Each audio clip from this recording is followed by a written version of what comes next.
கன்னியாகுமரி பகவதி அம்மன் அருளுடன் நமக்கு ஜோதிடத்தை கற்றுக் கொடுத்த குருநாதர்கள் ஆசியுடன் இந்த பதிவை பதிவு செய்கிறேன்.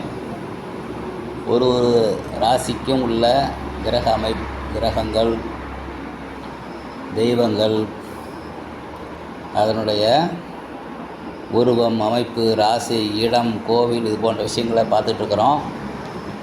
அந்த வரிசையில் இன்றைக்கி விருச்சிக ராசியை பற்றி பார்க்கலாம்.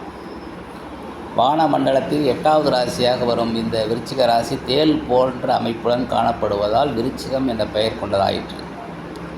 இது அதாவது 360 டிகிரி கொண்ட ராசி மண்டலத்தில் 210 பாகை முதல் 240 பாகை வரை காணப்படுகிறது. இந்த ராசிக்கு வீட்டுக்குரிய கிரகம் செவ்வாயாகும். இந்த ராசியில் சூரியன் இருக்கும் பொழுதே அம்மாதம் விருச்சிக மாதம் எனப்படும். விருச்சிகம் என்பதை கார்த்திகை மாதம் என்று தமிழில் சொல்லப்படும். இந்த ராசிகளின் தன்மைகளை பற்றி நாம் பார்க்கலாம்.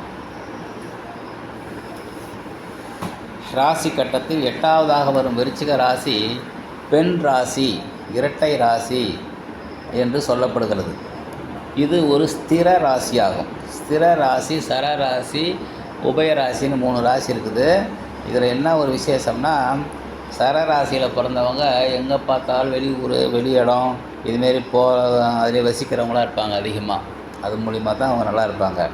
இந்த ஸ்திர ராசியில் இருக்கிறவங்க பார்த்திங்கன்னா ஸ்திரமான மூளை உடையவர்களாகவும், அதே போல் ஒரே இடத்துல நிலையாக வசிக்கக்கூடிய அமைப்பு கொண்டவர்களாகவும் இருப்பார்கள். இது இந்த ராசி புழு ராசி என்று சொல்லப்படும். ஏன்னா விருச்சிகம் தேள் இல்லையா, தேள் புழு அமைப்பை கொண்டது. இந்த ராசிக்குரிய திசை வடக்கு திசை. அதாவது இந்த ராசிக்கு பிறந்தவர்கள் வடக்கு பார்த்த வாசல் வச்சு வீடு கட்டுறது, வடக்கு திசையில் போய் வியாபாரம் பண்ணுறது, இந்த மாதிரி விஷயங்கள்லாம் நல்லாயிருக்கும். இது நம்ம ஜாதக பிரகாரம் சில மாற்றங்கள் இருக்கும். இருந்தாலும் இது மெயின்.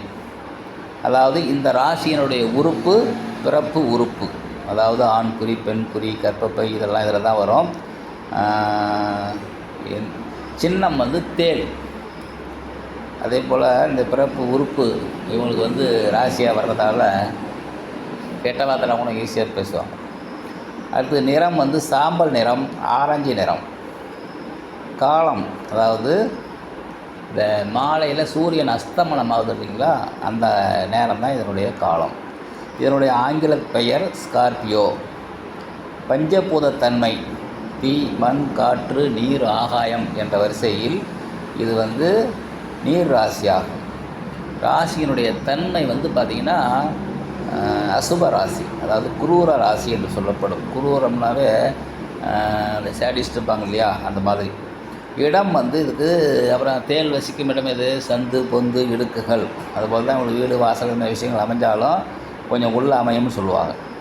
மாதம் கார்த்திகை மாதம். ராசியினுடைய தோராயமான கால அளவு 5.25 நாழிகை, அதாவது 60 நாழிகை கொண்ட ராசி மண்டலத்தில் 5.25 நாழிகை இந்த ராசியினுடைய கால அளவாகும். ராசியில் அடங்கும் நட்சத்திரங்கள் விசாக நட்சத்திரத்தினுடைய 4ஆம் பாதம், அனுச நட்சத்திரனுடைய 4 பாதங்களும், கேட்டையினுடைய 4 பாதங்களும் இந்த ராசியில் அடங்கும். இந்த ராசியினுடைய உதயத்தின் தன்மை சிரசு.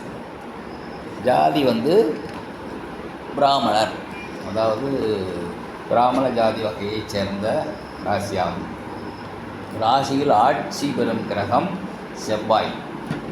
ராசியினுடைய உச்ச அதிபதி ராகுவும் கேதுவும். அதாவது செவ்வாய் கோபகிரகன்றதால ராகு, கேது என்ற பாவகிரகங்கள் இதில் உச்சம் பெறுகின்றன.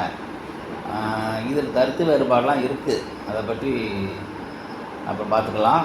ஆனால் நடைமுறையில் விருச்சிகமே இருவருக்கும் உச்ச வீடாகவும், ரிஷபம் இருவருக்கும் நீச்ச வீடாகவும் கடைபிடிக்கப்படுகிறது. சிலர் மாறுதலாகவும் கடைபிடிக்கிறார்கள். ராகுவும் கேதுவும் இரு உடல்கள் என்றாலும் ஒரே உயிர் என்பதால் பரஸ்பரம் இருவரும் நேர் எதிராக 180 டிகிரியிலேயே சஞ்சரிப்பவர்கள் என்பதால் விருச்சிகம் உச்சமாகவும் ரிஷபம் நீச்சமாகவும் கணக்கிடப்படுகிறது. ராசியினுடைய நீச்ச அதிபதி, அதாவது சந்திரன் தான் அந்த ராசியில் நீச்சம் பெறுவார். அதாவது இன்னும் சொல்லப்போனால் இந்த ராசிக்கு பாக்கியாதிபதியே சந்திரன் தான். ஆனால் இந்த ராசியில் இருக்கும்போது வலுவை இழந்து விடுகிறார். மூலத்திரிகோணம் எந்த ராசிக்கும் கொடுக்கல. ராசியில் உள்ள நட்பு கிரகங்கள் பார்த்திங்கன்னா சூரியனும் குருவும் இந்த ராசிக்கு நட்பு பெறு கிரகங்கள். ராசியில் சமமான கிரகம் சுக்கிரன். ராசியில் பகை கிரகங்கள்னு பார்த்தோம்னா சனி, புதன், ராகு, கேது இவங்களாம் இந்த ராசியில் பகைவர்கள். இதில் ராகு கேது உச்சம் பெறுவதால் இதை தவிர்த்து விடலாம். ராசியினுடைய சுபர்கள் வந்து சூரியன், குரு, வளர்பிறை சந்திரன். தேய்பிறை சந்திரனில் சுபத்தன்மம் இல்லை. ராசியில் யோக கிரகங்கள் அப்படின்னு பார்த்தோம்னா குருவும் சூரியனும் தான். ஏன்னா 10ஆம் அதிபதி சூரியன், 5ஆம் அதிபதி குரு. 5, 9 அதிபதிகள் விஞ்சும் பலனை தருவார்கள் என்பது நம்ம சாஸ்திர விதி. ராசியின் பாவர்கள் வந்து சனி, புதன், ராகு, கேது பாபகிரகங்கள். ராசியின் மாரகஸ்தானம், அதாவது மரணத்துக்கு இணையான கண்டத்தை கொடுப்பவர்கள் 3, 8ஆம் இடங்கள். அதாவது விருச்சிக ராசிக்கு 3ஆம் அதிபதி சனி, 8ஆம் இடத்துக்கு அதிபதி வந்து புதன். ராசியின் மாரகாதிபதிகளான இவர்கள் சனியும் புதனும் தான். ராசியினுடைய பாலகஸ்தானம் 9ஆம் இடம். ராசியின் பாலகாதிபதி சந்திரன். தேய்பிறை சந்திரனாக இருந்தால் பாலகாதிபதி தோஷம் அதிகம் உண்டு. வளர்பிறை சந்திரனாக இருந்தால் அந்த யோகாதிபதியாக செயல்படுவார். ராசியினுடைய கடவுள், அதாவது தெய்வம் முருகன். கோவில்கள் வைத்தீஸ்வரன் கோயிலுக்கு தான் அதிக முக்கியத்துவம் கொடுக்கப்படும். ஆனால் எல்லா முருகன் கோயிலையும் கும்பிடலாம். விருச்சிக ராசியில் பிறந்தவர்கள் மிகவும் எச்சரிக்கையான குணங்கள் கொண்டவர்களாக இருப்பார்கள். அதே போல் சனி, குரு, புதன் கிரகங்கள் இந்த லக்கணத்தில் இருக்குது. லக்கணத்தில் வந்து குருவினுடைய விசாகமாக அமையப்பட்டவர்கள் லக்கண நட்சத்திரம் பொதுநல நோக்குடன் கண்டிப்பு கொண்டவர்களாகவும் பேங்க்கு, வருவாய்த்துறை போன்றவர்களில் பணிபுரிபவர்களாகவும் இருப்பார்கள். வாதியாராகவும் இருக்கிறது உண்டு. பணத்திற்கு பஞ்சம் இல்லாத இருப்பாங்க பெரும்பாலும். ஏன்னா அந்த தொழில் ஸ்தானத்துக்கு அதிபதி சூரியனாக வராதால், சூரியன் சம்பாத்தியக்காரங்கிறதால இந்த லக்கணத்தில் பிறந்தவங்களுக்கு பெரும்பாலும் வேலை பிரச்சனை வராது. யாருக்கு வேலை இருந்தாலும் இவங்களுக்கு கிடச்சிடும். லக்கண நட்சத்திரம் சனியின் நட்சத்திரமான அனுசத்தில் அமையப்பட்டவர்கள் எந்த விஷயத்தையும் தாமதமாக எடுத்து செய்வார்கள். கஞ்சத்தனம் கொண்டிருப்பார்கள். இயலாமையினால் கோபம் அடைவார்கள். சனி வலுத்திருந்தால் வெளிக்காட்டு கொள்ள மாட்டார்கள். லக்கண நட்சத்திரம் புதனின் கேட்டை நட்சத்திரத்தில் அமையப்பட்டவர்கள் நுட்பமான எந்திரங்களை கையாளும் திறமை உள்ளவர்களாக இருப்பார்கள். விருச்சிக ராசி ஸ்திர ராசி என்பதால் மேற்பட்ட பண்புகள் எப்பொழுதும் இருந்து கொண்டே இருக்கும். இது நீர் ராசி என்பதால் ஜாதகர்கள் விரைவாகவும் அனைத்தையும் கற்றுக்கொள்வார்.